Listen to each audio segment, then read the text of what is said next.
प्यारे स्टूडेंट, स्वागत है आप सभी का अपना चैनल न्यू क्लासेस में। आज का वीडियो क्लास 9 के स्टूडेंट के लिए बहुत ही इंपॉर्टेंट होने वाला है, क्योंकि आज मैं आप लोगों को साइंस का वे हर एक क्वेश्चन को बताने वाला हूं जो 29 तारीख को आप लोगों को पूछे जाने वाले हैं। आप सभी को मालूम है कि आप लोगों का वीकली टेस्ट एग्ज़ाम अब शुरू हो चुका है। अब 29 तारीख को आप लोगों का वीकली टेस्ट होने वाला है, तो उस दिन आप लोगों को कौन कौन से प्रश्न पूछे जाएंगे, कहाँ से प्रश्न आएंगे, आज मैं हर एक प्रश्न को आप लोगों को बताने वाला हूँ। बस वीडियो को अंत तक देखिएगा, हर एक प्रश्न आप लोग अच्छे से समझ जाएंगे। और एक काम आप लोग करिएगा कि मैं जितने सारे प्रश्न आप लोगों को अभी कराऊँ, आप लोग हर एक क्वेश्चन आंसर को लिख करके रख लीजिएगा। क्योंकि देखिए, सिर्फ वीकली टेस्ट में ही नहीं, जो आप लोगों का फाइनल एग्ज़ाम होगा उसमें भी आप लोगों को काफ़ी हेल्प करने वाला है। तो बिल्कुल भी आप लोग हर एक क्वेश्चन को लिख करके रख लीजिए। और इनसे पहले भी मैंने एक पार्ट 1 का वीडियो अपलोड किया है साइंस का ही। अगर आप लोग नहीं देखे हैं तो इस वीडियो के नीचे डिस्क्रिप्शन में उसका लिंक दिया हुआ है,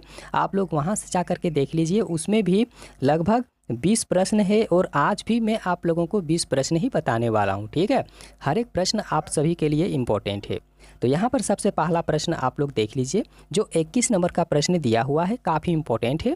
हर एक प्रश्न इम्पोर्टेंट है। ठीक है, तो यहाँ पर 21 नंबर का प्रश्न देख लीजिए कि NH3 का आणविक द्रव्यमान क्या होगा। ठीक है, NH3 का जो आणविक द्रव्यमान है क्या होगा, 4 ऑप्शन दिया हुआ है। तो इसका आंसर आप लोग याद रखिएगा, 17U होगा। क्या होगा, 17U होगा, जो काफ़ी इम्पोर्टेंट है। अब यहाँ पर अगला प्रश्न देखिए, जो 22 नंबर का प्रश्न दिया हुआ है। ठीक है, देखिए 22 नंबर का प्रश्न है कि स्थिर अनुपात का नियम या निश्चित अनुपात का नियम क्या होता है। तो आप लोग नहीं जानते हैं तो बिल्कुल भी मत घबराइए, इसका आंसर एक ही लाइन का है और बहुत आसान है, बस थोड़ा समझने का फेर है। देखिए इसका आंसर कितना आसान है। देखिए रासायनिक पदार्थ में क्या होता है कि रासायनिक पदार्थ में तत्व हमेशा द्रव्यमान के अनुसार निश्चित अनुपात में मौजूद होता है, उसमें पाया जाता है। बहुत इंपॉर्टेंट है, बस एक थोड़ा समझने का फेर है, तो थोड़ा समझ लीजिए। प्रश्न क्या है कि स्थिर अनुपात का नियम या निश्चित अनुपात का नियम क्या होता है। तो इसका आंसर होगा, रासायनिक पदार्थ में तत्व हमेशा द्रव्यमान के अनुसार निश्चित अनुपात में मौजूद होता है। ठीक है, तो इसका राइट आंसर बी ऑप्शन होगा। आप लोग टिक लगा लीजिए और लिख लीजिए, याद कर लीजिए।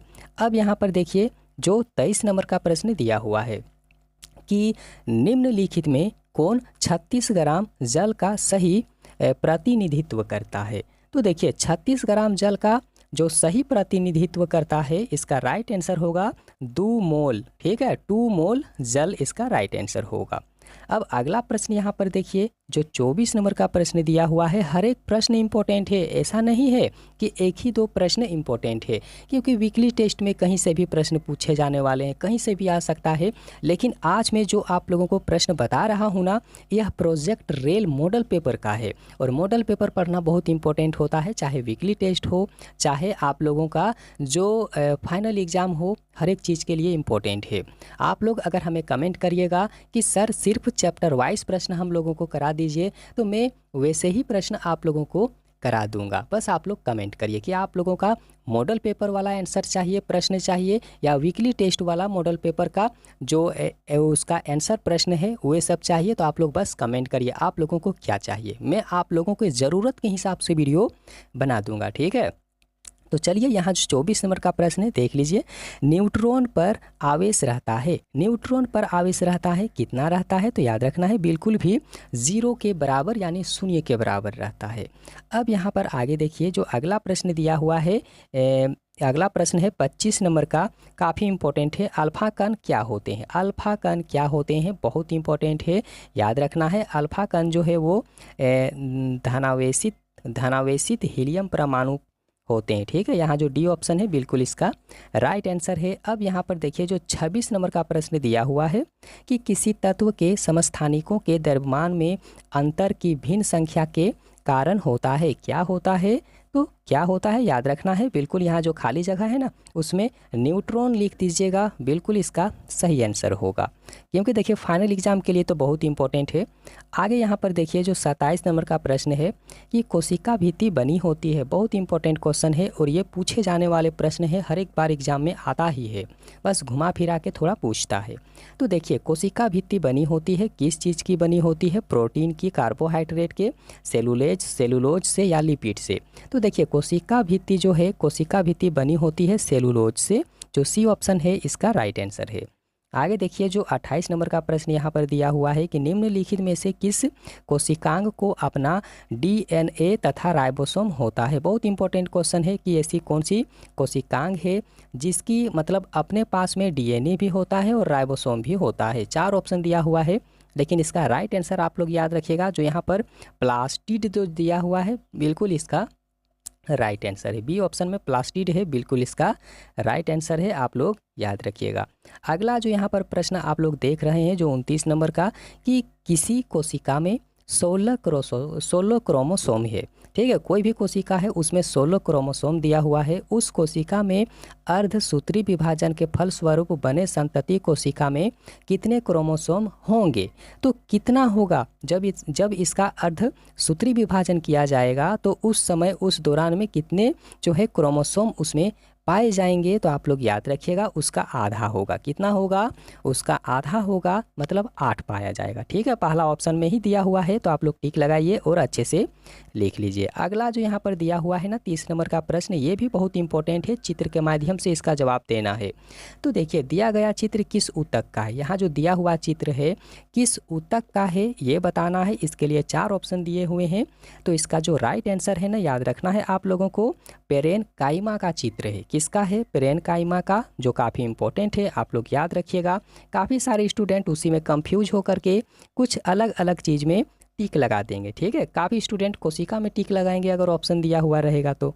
अब यहाँ पर अगला देखिए जो 31 नंबर का प्रश्न है कि बादाम का छिलका किस ऊतक का बना होता है। काफ़ी मोस्ट इंपॉर्टेंट क्वेश्चन है कि बादाम का जो छिलका है किस ऊतक का बना होता है, क्योंकि हम लोग जिस समय पढ़ते थे ना उस समय यह प्रश्न पूछा गया था। बहुत इंपॉर्टेंट क्वेश्चन है, बादाम का छिलका किस ऊतक का बना होता है, तो आप लोग याद रखिएगा बादाम का जो छिलका है ना किस ऊतक का बना होता है। इसका राइट आंसर आप लोग याद रखिएगा स्क्लेरेकाइमा, काफ़ी इंपॉर्टेंट है स्क्लेरेकाइमा, जो यहाँ पर सी ऑप्शन में है, बिल्कुल इसका सही उत्तर है।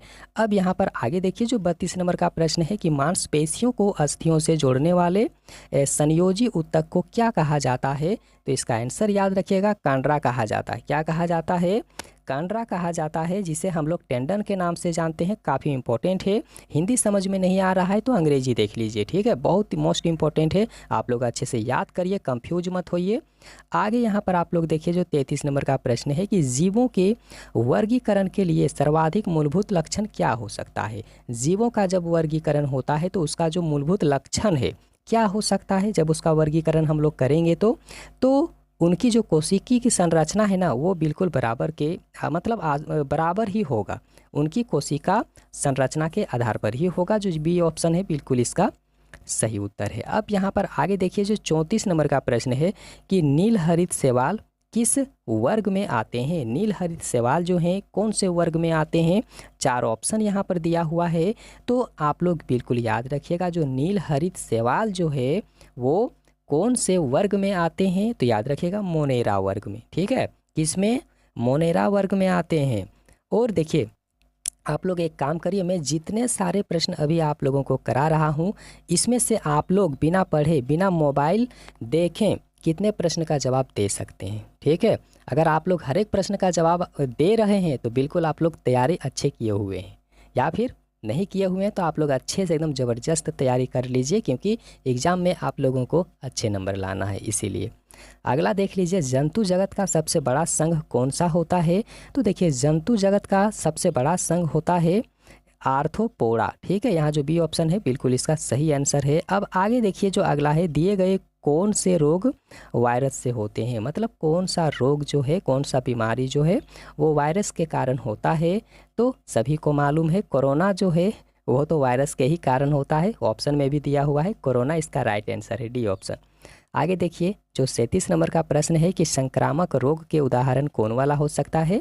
तो देखिए संक्रामक रोग का उदाहरण यहाँ जो क्षय रोग दिया हुआ है ना, ये भी बिल्कुल इसका राइट आंसर है, आप लोग याद रखिएगा सी ऑप्शन। आगे देखिए जो अगला यहाँ पर प्रश्न है कि ग्रीन हाउस गैस कौन से होते हैं। तो देखिए ग्रीन हाउस गैस किसे कहा जाता है, तो याद रखना है कार्बन डाइऑक्साइड को, मतलब CO2 को, आप लोग याद रखिएगा सी ऑप्शन इसका राइट आंसर है। अगला यहाँ पर प्रश्न है कि दिए गए पोषक पदार्थ में पौधे के लिए कौन बृहद पोषक पदार्थ हैं, तो इसका राइट आंसर आप लोग याद रखिएगा नाइट्रोजन होगा, जो काफ़ी इंपॉर्टेंट है, आंसर याद रखिएगा। और यहाँ पर देखिए जो अगला प्रश्न है और यही बिल्कुल इस वीडियो का अंतिम क्वेश्चन है जो 40 नंबर का है।